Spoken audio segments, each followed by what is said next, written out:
On this episode, I sat down with Dr. Danielle Bliss. Dr. Danielle is a North Carolina-based pediatrician with more than 10 years of experience seeing kids of all ages. She graduated from East Carolina University School of Allied Health Sciences and completed a pediatric residency at Johns Hopkins Hospital. On top of that, she is one of the coolest people I know. Take a listen as I chat with Dr. Danielle.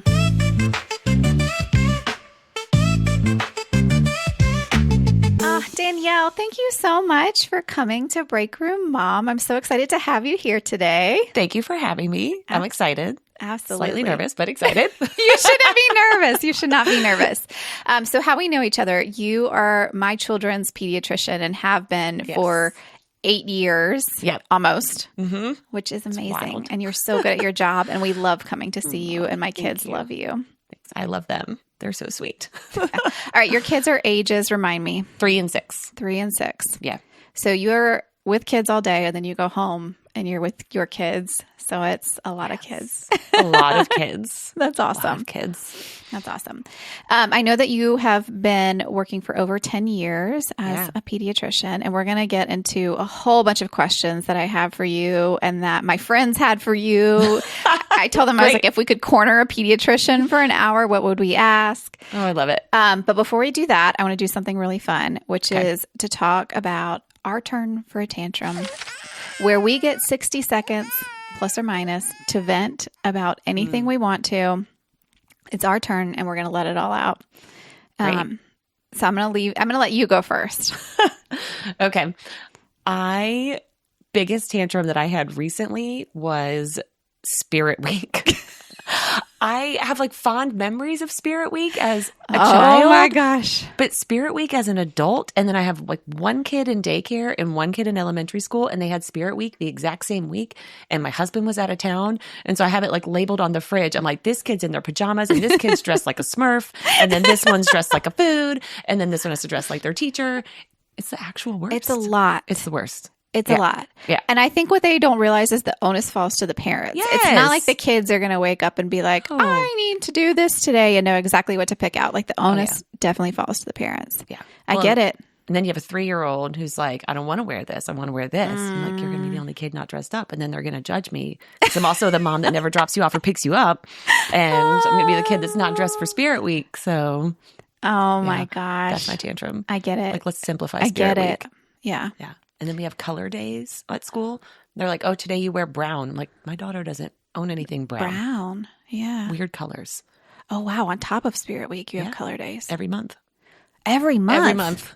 A different color. Wow. We never participate. Yeah, that's a lot. That's too much. It's a lot. Yeah. And at 3, it's like, how damaging are things going to really be if she's not in the most appropriate color of the day? Not at all. And good amount of the time she comes home in what we didn't send her to school in anyway. So it really doesn't matter. That's so funny. All right. I think my tantrum for today is going to be lack of sleep, which is a real thing at our house right now. Mm-hmm. So we've recently weaned our kids off of melatonin. They had been on melatonin for a very long time. Okay. And I just had this this could actually be part of my line of questions for you, because as a mom, I sort of had this nagging feeling of should we really be doing this every night? Is this teaching them dependency? Is their body not then going to produce it? And so we quit. Great. Cold turkey. Great. But our children are up to 9:30, 10 o'clock at night. And it's been really hard for 2 people who go to bed very early. Yeah. That's so hard. Yeah. It's really tough. I'm proud of you for weaning off. I know it's hard. I'm a fan of melatonin in certain situations. When we're traveling, there's a time change. I've totally used it for my kids. Smart. I used it for my son when he was still he had that late birthday. So he got a bonus year. We called it his gap year in preschool, and they would still make him nap for 2 hours. And then he came home. And I couldn't get him to bed before 11. So some school nights, if he was a maniac, I would use it. But I'm not a fan of it for everyday use. But I have started into the magnesium supplements. So I do the I don't know if I'm allowed to say brands. I won't say brands, but the chillax gummies. It's magnesium, L-theanine, lemon balm. I like that. Have you noticed a difference? I think so. Okay. It could totally be placebo, because I'm telling my kids, I'm like, and this is your sleep medicine. They're like, oh, I am tired. Yeah. But that's what we kind of bridge the gap with sometimes. But Smart. like a little bit of magnesium, get that relaxation is helpful. I take it. So Oh, yeah. yeah. Me too. Every morning in my water. Magnesium, collagen, creatine.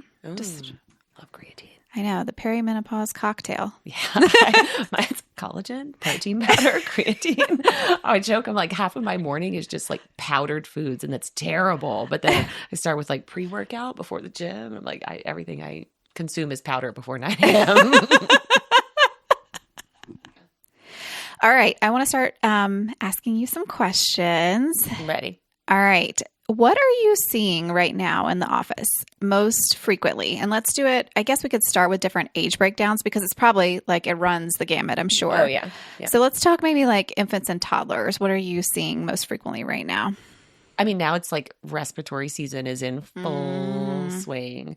So just lots and lots of colds, but we haven't gotten hard into flu yet and not a lot of COVID. So we're having a lot of like adenovirus, rhinovirus, which is like common cold. But one that I've seen recently quite a bit is like human metapneumovirus, which is just another, I know, big words, but it has a lot of wheezing with it. So I've had a lot of kids that like weren't normally wheezers and they're having like some good wheezing, which is interesting. And we don't always know because we don't check to see like a pathogen panel on every kid. But if they're being hospitalized or admitted or in the emergency room, sometimes they'll get them. So that's how we know that that's what's going on. But I've seen kids since then who are wheezing and not wheezers. I'm like, I wonder if that's what you got going on. Yeah. And respiratory viruses, I feel like can be so frustrating for the parents and probably for you because there's nothing you can do. Like you kind of just got to let it run its course. I know. It's so hard. And when you've got the parent, they're like, there's nothing I can do? I'm like, some saline drops? Yeah. You got a bulb? You game for a nose Frida? Yeah. What do you want? Yeah. It's so hard. The steamer, like the, what am I thinking? The humidifiers? Humidifier. Thank you. Yep. Steamer. This is the lack of sleep kicking in. Remember my previous note about lack of sleep. All right. So we've hit kind of toddlers and infants. What are you seeing elementary school? I mean, same, just sicknesses, but also strep. We feel like elementary school, middle school has been strep throat recently, and a little bit of mono. Just scattering some mono in there. Yeah. I thought is that the kissing disease? Like, are they kissing Yes. and getting it? I guess you don't have to kiss to get it. No, you totally don't. But like saliva. So like, are they sharing things? Kids lick and put everything in their mouth. Yes. Yeah. So gross. Sharing water bottles, whatever. Good point. Okay. Middle and high school. Middle and high school. Middle school is still like illness, strep. High school, I mean, same. I feel like everybody's like respiratory stuff right now. Okay. But a lot of like mental health in, I think, high school and teens. Anxiety, depression, all the above. Yeah. Yeah. It was really tough, I feel like, post-pandemic. I think it's getting better. But also we're seeing like, as like primary care pediatricians, we see so much more mental health than I was ever really prepared for. I think I just didn't really understand how much of primary care was going to be mental health. But I think there's a recognition of mental health diagnoses in adolescents and teenagers, and also like parents being more willing to talk about it has just kind of increased its prevalence in my like day-to-day life as a pediatrician. And then resources for kids for mental health are tough. And we live in like a very resource-rich area when it comes to healthcare, but still like finding like psychiatrists that will see younger pediatric patients, it takes a long time. So a lot of it is on pediatrician. But yeah, I was going to ask the question, do you feel like it's the teens coming out and saying like, I've been feeling this way, or do you think it's primarily driven by the parents just being like, hey, something is off here? I would say both. Both. Yeah, both. Yeah. And we screen for it at every visit now. We like do like a depression screening questionnaire, anxiety questionnaires that the kids can fill out. And so it's like that score comes back a little high and you're like, okay, something's let's talk about it. How are you feeling? How are you doing?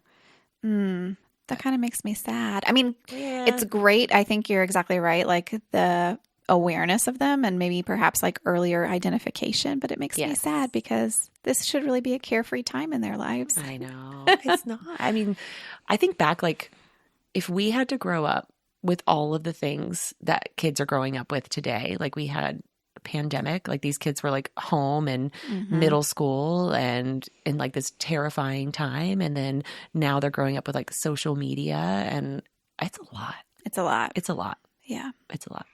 I already had anxiety without that stuff. If I was like a teenager now, it would have been way worse. Yeah. Yeah. Yeah, absolutely. But I will say, I think they're doing great. And I think like post-COVID was a little tough. It's definitely getting better. But I feel like this generation of teenagers, I love them. They're so great. I feel like they don't do all of like the crazy things that were happening when we were in high school. They're so responsible. They're like, oh, I don't need a relationship right now. I'm focusing on school. And they're not, I know, they're not doing all of the things like some are, don't get me wrong, but I feel like the prevalence of like kids that are like drinking and doing things has like decreased, which makes me happy. That is amazing. Yeah. I like this generation a lot. Yeah, that gives me hope. And I see a lot of them like on their days off of school. I'm like a major thrifter and I see them like in the thrift store like, you know, like I love that because I'm like, here we are upcycling. And on your days off from school, you're like literally going to Goodwill to shop. Yeah. Like you don't want to know what I was doing on my days off from school, but it was very different than what you were doing on your days off from school. That's sweet. I love that. That is really cute. They're good. Yeah. I want to turn gears a little bit and talk about folks coming into your office now. And there's been a lot of noise in the news and the political atmosphere about vaccines, Tylenol, other medications, things you should and shouldn't do. How are folks coming into your office right now? Are they confused? Is there misinformation that they're bringing in? Yes. Yes. And yes. All the above. All of the things. It's tough. Yeah. I think it's been an interesting time to practice medicine. It's an interesting time to be a pediatrician. I think a lot of it even starts like I think before people get to the office because they send messages and I saw this and what about that and what do you think about this? And so luckily we have a fantastic nurse who kind of fields a lot of those questions and gives information, but it's just a lot of questions, I think, and a lot of misinformation, which is hard. And on the one hand, I always try to remember when people are in front of me and even not just in my job in general, like we all want what's best for our kids. Like there's nobody that comes in and says like, okay, like Tylenol causes autism or vaccines cause autism. And there's no parent that's like, oh, I'm not going to do that. That isn't doing that for the right reason. Like they think they're doing it because they're doing what's best for their child. And that's what I try to remember. The reframing, that's so smart. Yeah. Oh yeah. It's very helpful. So when I have parents who are in front of me and they're like, you know, I'm thinking about vaccines or maybe I was vaccinating and I don't want to vaccinate now. I'm like, well, I'm a pediatrician. I love shots. But like this parent, this mom, this dad is trying to do what they think is best. Like they are hearing this information. They think that's what they should do. They're trying to do what's best for their child. And I think like coming at it from that perspective helps a lot. And then just educating. I was going to ask, do you try to give information? Oh yeah. But it's tough, you know, like by training, I'm a scientist. And so like information and advice, I want it to be like scientifically sound. I want it to be accurate. A lot of the information that parents are getting now comes from social media. That's like my first tip for parents. I'm like, please don't believe anything that you see or hear on social media. It's tough. But also like really directing them to like reputable resources. Like American Academy of Pediatrics is my jam. Of course, anytime I'm like Googling something, even as a mom, I Google things, questions, and I'm like, okay, recommendations on this AAP. And then I try to find like the AAP's most recent guideline on it or their recent statement. And then I always send parents like healthychildren.org. It's a fantastic website that in my mind, like I trust the information that is presented here. But I think it's hard when you look at other like agencies that have been trusted to provide us with like scientifically sound, correct information. And now that's not always the case. And I think that's what's tough. Yes. What would you say, or what do you want to say to parents who are coming in, or maybe not even coming in, but they're seeing all these things, they're confused, they're overwhelmed. What would you say to them? I would say, one, like, relax, take a step back. You love your child. If you're worried about, am I doing the right thing? Then you're a good parent because you're thinking about like, am I doing what's best for my child? You want to make your kid's life better. So step one. Step two, again, like look at where your media sources are, look at where your information's coming from. Like, is this coming from Instagram? Is this coming from the CDC? Is this coming from the AAP? And just, if you're in doubt or you have questions, talk to your pediatrician. Ask them questions. If you have a patient portal, send a message. If you save it for the next time you're at an appointment, ask. Because I think if you have a trusted person, you will get correct information. I'm so glad you brought it up about the patient portal, because I often don't send messages even when I have questions, because I'm like, oh, they're so busy. I don't want to, or I'll just hold it until my appointment. But it's really good to know that, hey, even if it's not the doctor I'm going to get, it's a nurse who knows their stuff and can help put me in the right direction. Yeah. Yeah. That's good to know. Yeah. What has the administration said that has concerned you the most? I have been most concerned about all of the speak about autism. And there's multiple reasons that's concerning for me. I would say it concerns me that I think it provides parents of kids with autism with false hope in like research and this treatment and like the folate receptor antibodies and all of that. Like, I think parents think like, oh, this is going to work for my child. This is going to work. And it can for some people with certain like subsets of genetic conditions, but not everyone. But then I also think there's other aspects of it where they're talking about the link with autism with Tylenol during pregnancy and vaccines. It just like induces guilt, and it turns this like condition into something that happened because of something you did or did not do for your child. And does not sit well with me. Of course. I think there's so much talk about like the prevalence of autism is increasing, and there's so many reasons behind that. You're like, our criteria have changed, our treatment options have changed. Like, we know that autism is like a complex medical diagnosis with genetic and environmental factors. There's no one thing that we can say like this definitely causes autism, but some of the messaging that's been delivered that says it is caused by this one thing or this one thing, I think is just inappropriate. Yeah. It's inappropriate. It's not correct. And I think it like causes like unnecessary stress for parents. Yeah. I think parents go down that whole cycle without any help of just like, what did I do wrong? What, could I have prevented this? Like, we don't need anyone pushing us into that journey. We do that on our own. Yeah. And it's also like parents of children with autism. I think it also, all of the talk about it, I think takes away from the fact that like children with autism are amazing. And there are so many parents, I think, that would say like, I love my child with autism. I would not change anything about them. They bring me so much joy.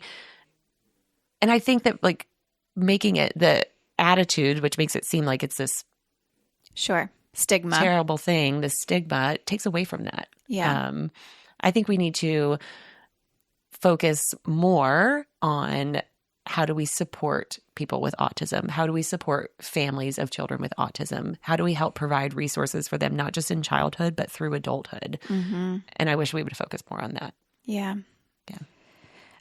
The diagnosis rate and it increasing at this time, part of me wonders too, is that just like we have better information than we've ever had before, and we're getting people screened much earlier before. And I don't know if that's technically true, but that's also something that I've been thinking about. Yeah.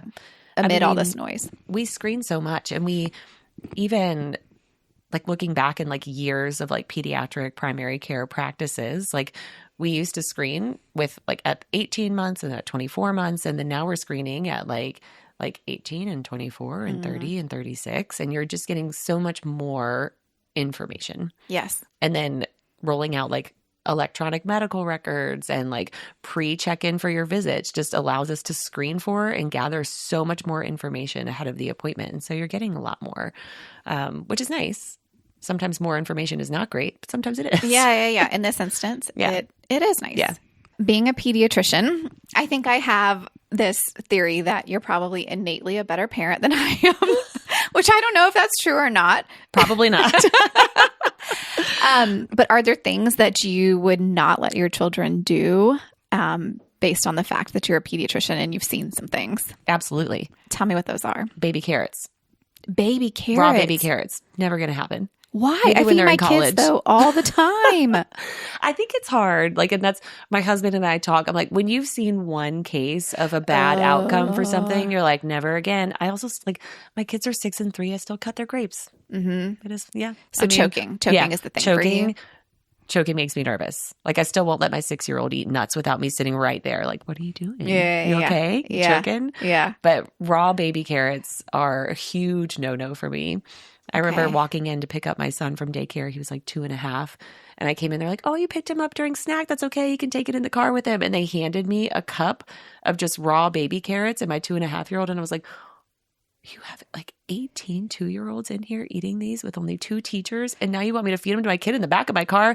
So I wrote a lovely letter. I was going to say, did you say something? Oh, yeah. I wrote them a letter. It was wonderful. They were super sweet. I don't think they've done it ever again, but we've talked about string cheese and all the things. Yes. So like string cheese, baby carrots, nuts, popcorn. Yeah, we don't do popcorn until 4, and then again, it's like if you're next to me and we're hanging out, we're making sure you're safe. Yeah. Okay. So that's choking and foods that cause choking, and then 2 trampolines. Can't do a trampoline. I had a trampoline growing up. Didn't even have mats on. It was just like springs. And that was it. I don't think I could do it with my kids. Really? Yeah, too many just like broken bones. Yeah. I don't know. I don't love it. If we did, it would have to be like a net around and like very strict rules. Like a parent's got to be out there. Jump one kid at a time. Yeah. Yeah. And ATVs. Okay. Yeah. There's huge like increase in popularity in ATVs now. And they even make like littler ones for little kids ones. Yeah. I see them on Facebook Marketplace all the time. And that's a no for me. Yeah. Okay. I totally get it. So funny thing, this morning I actually took my kids in bright and early, 7 a.m. for their physicals.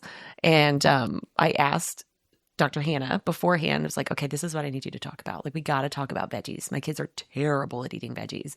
And so she's asking them what vegetables they eat and what they like. And my son said green beans. I was like, okay, yep, peas. Okay, got that. He said, and carrots. I was like, what? Like, when do you eat carrots? And he's like, I love carrots. I was like, what kind of carrots, buddy? Because I've tried to serve him like cooked carrots. And he goes, like the little hard ones and the round ones. I was like, okay. He goes, yeah, we have them at school. I was like, all right, okay.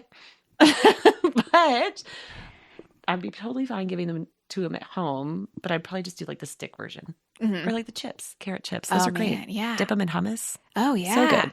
My favorite is taking like the waved like cutter and then making them into like, the wavy, the crinkle cut. Yeah. Crinkle cut carrots. See, I'm just lazy. So I buy the ones that are pre-done like that. They call them carrot chips and they're already like wavy. Yeah. Smart. Yeah. Smart. Man, that's so smart to like prep your kids ahead of time. I'm going to start messaging you like every time before I bring a kid in and just be like, okay, here are the things I want you to hammer home because they're so much more likely to listen to another adult than to their own parents. Yep. We all like do the same because we all see each other's kids in the office, and like my Yuri will message me and she's like, all right, this is what you got to talk about today. And then same.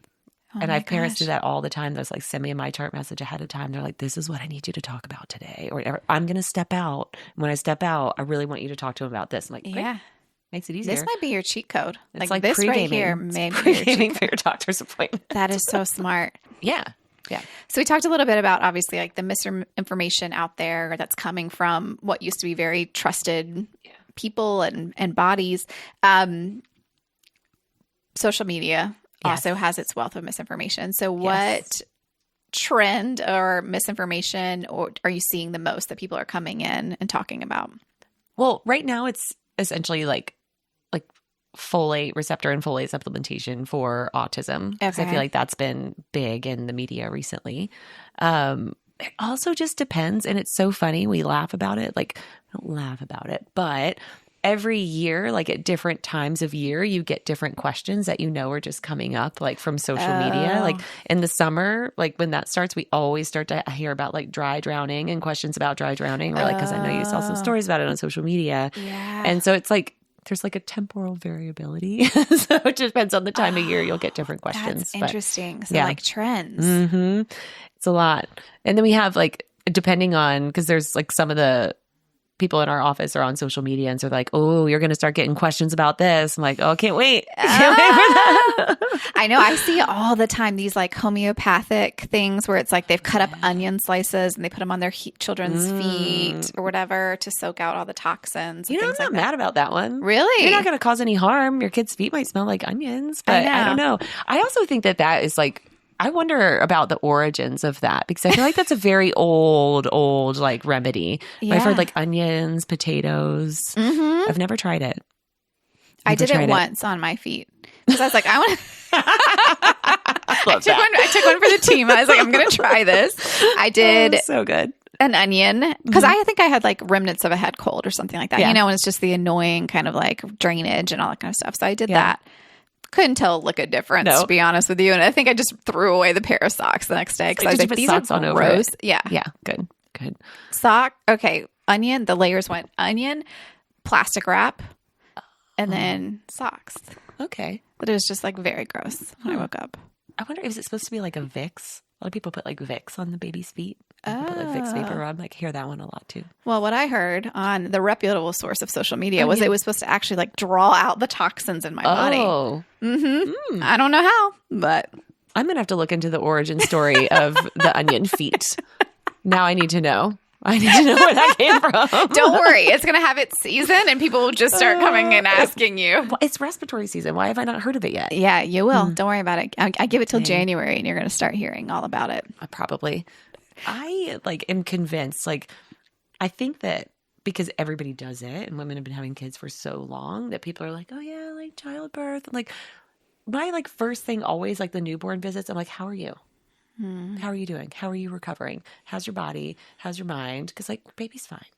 They're fine. You're feeding your baby. They're crying. They're eating. They're sleeping. But recovering from childbirth is so tough. And it is so rare that I meet a mom who's like, oh, my delivery was great. Nothing went wrong. Just slipped on out. We're great. Everything is fine. There's everybody has things. They're and this happened and this happened. So I'm always check on the moms. That should have been my tantrum. I thought about that. Check on the moms. Check on the moms after birth. Check on the moms who are working and running a household and taking care of their kids and taking care of their husband and their marriage and their fitness and their mental health. Getting up to water, getting all the steps in. Yeah. That's why I started Check on the moms. I love that. Check on the moms. Check on the moms. That's my tantrum.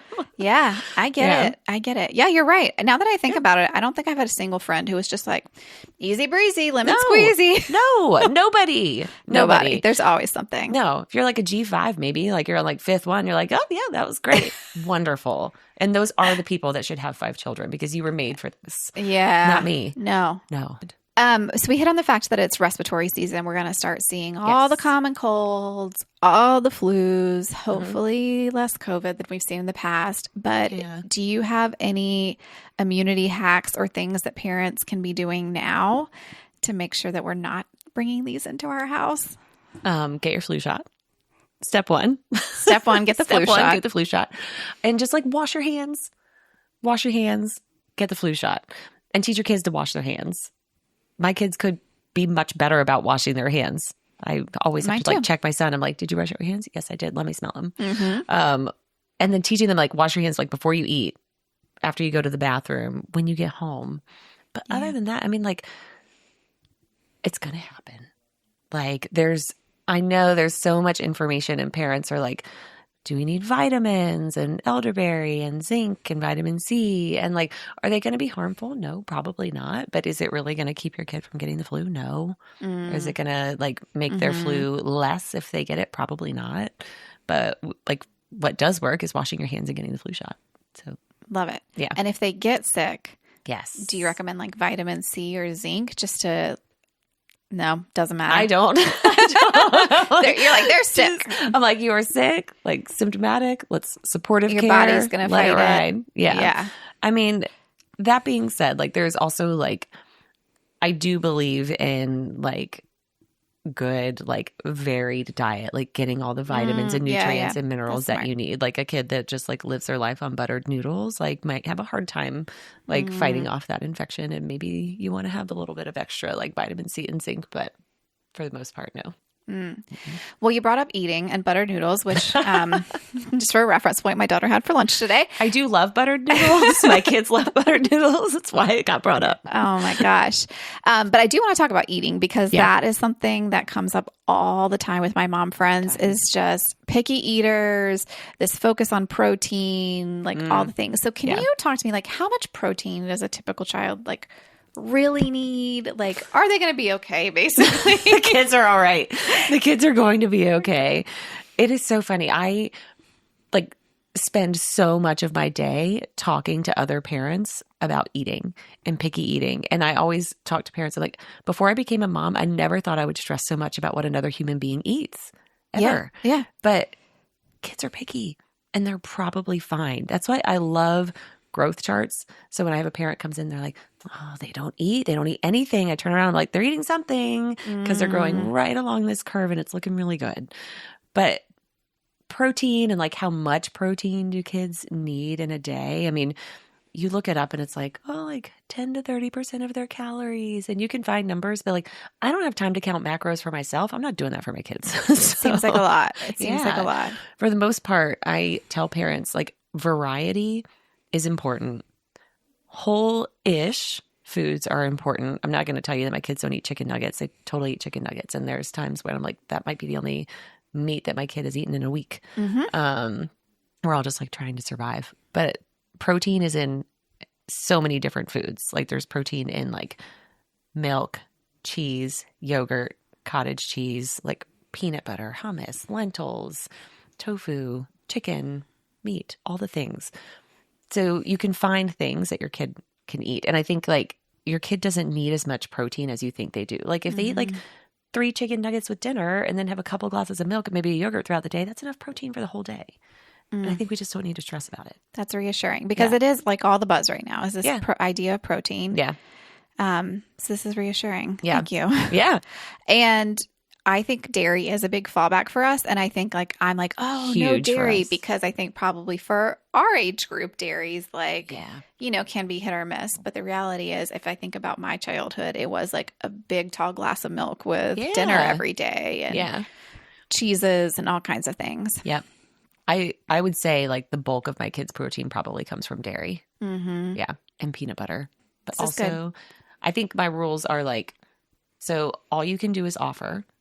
Don't ever try to like force a kid to like finish what's on their plate. I love having like a thank you bite rule or like a 1 bite rule. Like you don't have to eat it if you don't like it, but you do need to try a thank you bite or like you need to try like a 1 bite just to see. And then I always talk to kids about like, just because you don't like something today doesn't mean you don't like it tomorrow. I didn't eat Brussels sprouts until I was in college and now I love them. Oh man. And so we always say it's not that we hate foods. We're learning to like foods, like, cause you're learning to do everything else. And your tastes change over time. Yeah, like totally. fundamentally your tastes change over time. Yeah. Yeah, that's good advice. Oh, and I tell them to eat the rainbow because kids are all about like rainbows and colors. So I always say, I'm like, your body needs all of like the nutrients to do all the things and to grow and to get big.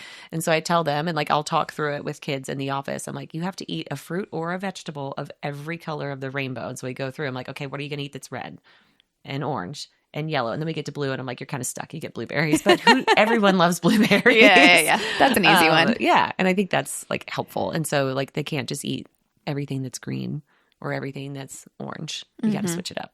Okay. That's good to know. Yeah. Eat the rainbow. Eat the rainbow. But not Skittles. Just sometimes Skittles. sometimes Skittles. In moderation, Skittles. So speaking of administration, news in the headlines, things that are coming out from the government right now, what are your key takeaways from Make America Healthy Again? Key takeaways from Make America Healthy Again.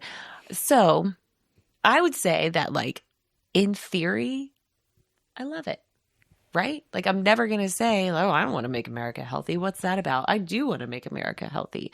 And there are parts of it that I think I am all on board with. Like, yes, please take the dyes out of our foods. Like, please improve the quality of our school lunches. Like, please help farmers with sustainable organic farming methods. Like all of those things, yes, all about it. Promote regular exercise, great. But the other things and like the investigations into the cause of autism and vaccine safety, and I just find it very interesting. You know, we look at, I was looking at the website the other day and it was like, we're going to like reinforce like the public's faith in vaccine safety. And I'm like, really? Because it feels like that's been undermined a little bit. Sure. And I think that there are parts of it that are not, that seem more like they are fitting to an agenda rather than truly trying to make America healthy again. The like vaccine hesitancy that has come out of this has been really tough. And I can only imagine. I get it. Like with vaccines, same thing earlier. Like we all care about what goes into our kids' bodies. Like we're all trying to like think and do the right thing. But there's, I think, a camp that is just so like anti-vaccine that they don't, there's just a lot of misinformation and like reasoning why they're anti-vaccine. Mm-hmm. And I think with,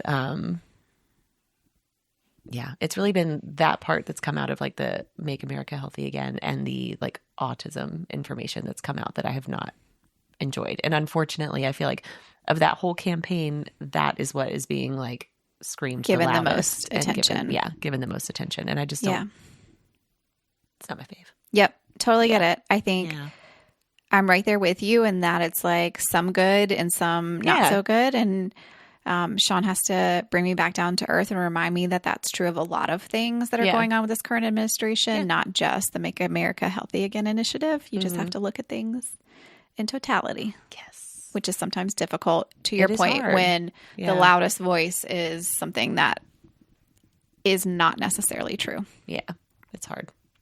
I thought we could play a little game of myth versus fact. Great. And talk through some of the common myths, social media things out there, and dispel them if they are not actually true. Yeah.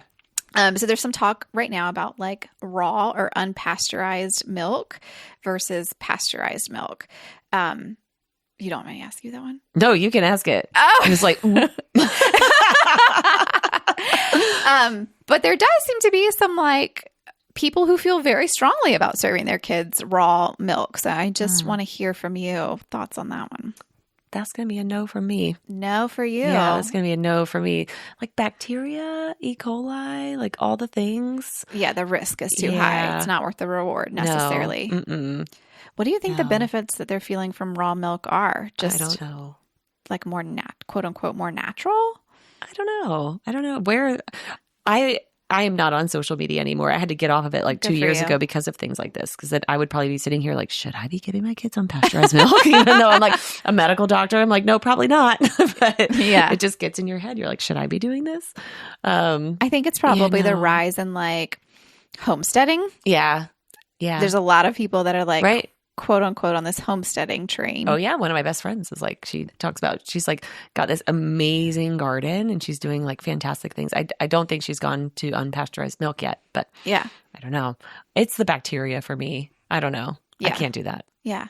That'd be scary in a little one. Yeah. Like I am so impressed. I have so many families that like make their own yogurt and I think that's amazing. And I want to make my own yogurt, but I'm also don't trust myself to be able to like store it properly and not like have us all vomiting like 3 days later. Yeah. Just couldn't do it. Yeah. I'm just going to leave that stuff to the professionals, you know? Yeah. I'll just buy it. I get organic. That's good. I do organic milk. Yeah. But it's pasteurized.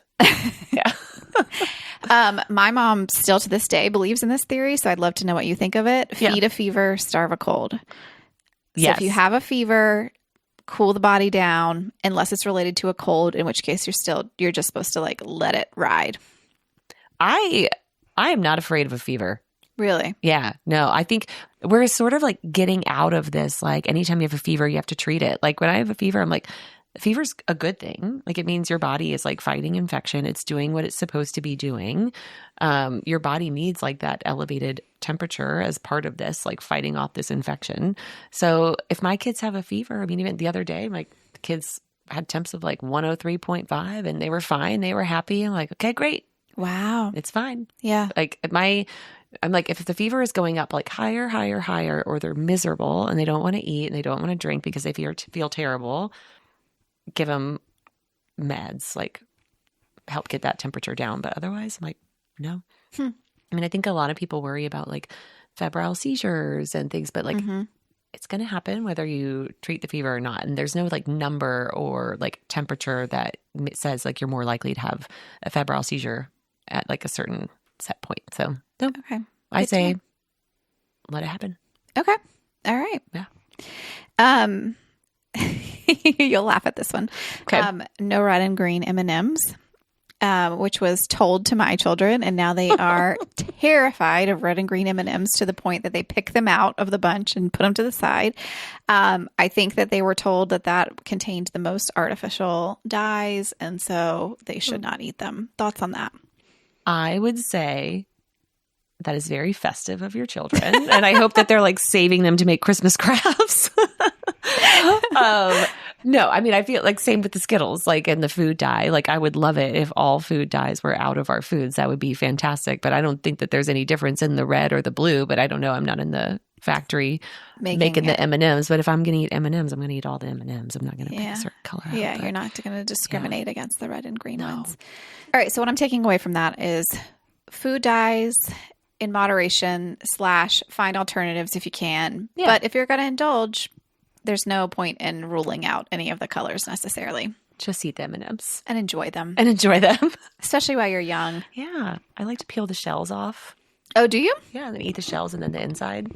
Oh, peanut M&Ms are where it's at for me. I love peanut M&Ms. Peanut M&Ms are good. Yeah. I do like those. Give allergens early. So try to give your kids peanut butter as soon as you can. Yes. Okay. Yes. Early introduction of allergens, super important. Okay. Super important. Like we know this. This is a fact. So we talk about introducing it like between like 4 and 6 months. And like if you have a family history of like peanut allergy or if you have a kid with like severe eczema, absolutely talk to your pediatrician about whether you should have testing or like observed introduction of the allergen, but do it. Okay. Do it early. Don't wait. That's good to know because I think people are oh my God, let me formulate a sentence.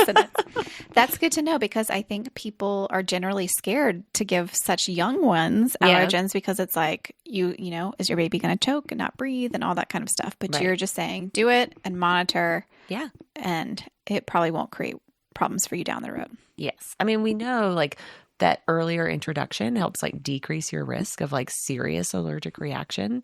I think we were talking earlier, like I did peanut with my daughter at 6 months. She had a reaction. It was not the most pleasant experience. It was a little nerve-wracking, but we made it through it and still did it. I would still advocate for anybody doing it that way. We have, there's just so many like great step-by-step instructions for parents now about like exactly how to do this introduction and when, and like not just like giving it and then never giving it again, but giving it and like keeping it in their diet consistently is really important. Okay, that's good to know. Yeah. And now she's fully grown out of this allergy. Yeah. That's awesome. I know. It was great. Separate versus combined vaccines. So there's all this noise around. Make sure you get your vaccines separate. What does that even mean? And is there any benefit? I think it's one of those things where I'm like, I try to meet parents where they're at. Like if I have parents who are like, I don't want to give these vaccines together. I'm like, okay, I just want you to get vaccinated.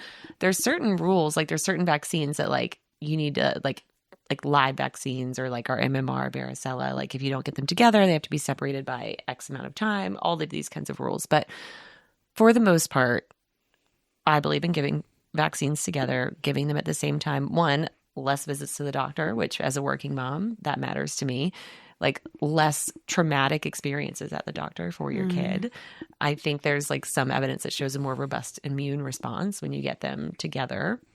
So I'm a fan of giving them combined. Yeah. Yeah. Okay. Giving them together. But that being said, if a parent's like, I don't want to do that, I want to separate them. All right. I just want you to get your vaccines. Yeah. That's the most important thing. Yeah. And that's it in terms of myth versus fact. Cool. We're going to wrap up with cheat codes. So cheat codes are anything that you or your family have done to just make your life easier as a working mom of two small children. Yeah. What is your cheat code? Can it be people? Yeah. My in-laws. My in-laws are my cheat code. Oh, I love that. They're in the area. Oh, yeah. Yeah. They live, I think it's like 9 minutes from us, and they are fantastic. Like Yeah. my husband travels a lot for work. And so they'll like, if I'm working until like 6:30 and daycare's closed, they'll pick the kids up and they'll feed them. And then they'll get dinner for me. So they have dinner for me. And they'll come over if my husband's out of town at 7:15 and like get the kids ready for school. It's been amazing. I don't know how I would have survived the last like 6 years without my in-laws. Yeah. And also my husband. He's also my husband. He counts too. Yes. He's pretty okay too. No, I will say like I think the people in my life and in my kids' life like allow me to do what I do. And I wouldn't be able to do what I do, the schedule that I have without them. And like my husband's job is super flexible. He does like pick up, drop off at school most of the time, laundry, dishes, dishwasher. Like I think, have a really good balance in our house, which is really important. Absolutely. You need support, whether it's emotional, physical, like all the things. Yeah. I bet your in-laws get as much joy from it as your kids do and you do as well. I hope so. You hope so. You're like, well, they're in it now. I'm always like trying so hard to be like mindful. I'm like, are you sure? Are you sure you want to do this? Are you okay? Are you tired? Yeah. Because it's a lot. It's a lot. They're very high energy. Yeah. When we leave them with my parents for like a couple of nights, I can tell like they're run ragged by the end of it. But I'm still so grateful for the help. Oh, I know. I mean, I'm run ragged by the end of like a weekend. I'm like, okay. Gosh. Sometimes going to work is actually easier. It is. I say that all the time. Like I love my children so much. I love my job so much. There are certainly days where I'm really tired from work and I'm like, I wonder what it would be like. I'm like, no, like going to work is a break. Mm-hmm. Like being like stay-at-home mom, that's not a break. You don't get a break. You're with these like wonderful tiny humans who need so much from you all day long. Yes. No personal time. And personal time is a big one for me. Like I definitely need my alone time to be able to function. Yeah. I also think there's like this, like, I don't know. I think that there's this lack of understanding of how hard it is to be a stay-at-home mom or a stay-at-home parent, could be stay-at-home dad. Like, and when the parent who's been out at work, I would love if the parent who's been out at work just turned around and said, hey, how can I give you a break? Do you need a little break? Mm-hmm. You need like 30 minutes, an hour? Do you want to go work out? Do you want to go for a walk around the neighborhood? Like, it's tough. Yeah. It's tough hanging with your kids all day. Yeah. It's great. We love them. It's a lot. But it's a lot. Yeah. Hashtag check on the stay-at-home parents. Check on the moms. Check on stay-at-home moms. Check on all the moms. Check on everybody. We all need it. Oh, yeah. Well, Danielle, thank you so much for doing this. It's Thanks been for fun. having me. It has been fun. It has been fun. So I really appreciate it. I learned a lot, and I'm excited to share all this information with everyone. Great. Thanks.